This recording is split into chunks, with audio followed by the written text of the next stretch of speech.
ఈ వీడియోలో మనం డైలీ మాట్లాడుకునే కొన్ని సెంటెన్సెస్ని హిందీలో ఎలా చెప్పాలో తెలుసుకుందాం.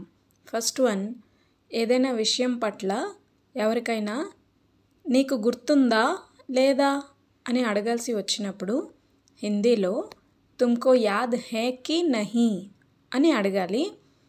నెక్స్ట్ వన్, నేను గుర్తు పెట్టుకుంటాను అని జెంట్స్ చెప్పాలనుకున్నప్పుడు మే యాద్ రఖ్తా హూ అని చెప్పాలి.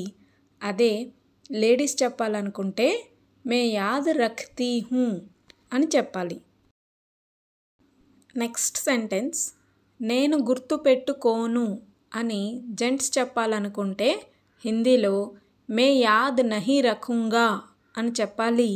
అదే సెంటెన్స్ని లేడీస్ చెప్పాలనుకుంటే మే యాద్ నహీ రఖూంగీ అని చెప్పాలి. నెక్స్ట్ వన్, హమ్ యాద్ రఖేంగే అంటే మేము గుర్తు పెట్టుకుంటాము అని అర్థం వస్తుంది. నెక్స్ట్ వన్, ఎవరినైనా దేనికోసమైనా గుర్తు చెయ్యు అని చెప్పాల్సి వచ్చినప్పుడు హిందీలో యాద్ దిలావో అని చెప్పాలి. యాద్ దిలావో అంటే గుర్తు చెయ్యు అని అర్థం వస్తుంది.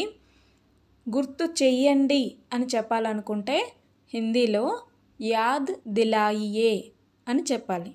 నెక్స్ట్ వన్, యాద్ ఆనేసే బతావో. దీని తెలుగు అర్థం మీరు కామెంట్ చేయండి. Thank you. Please like, share and subscribe.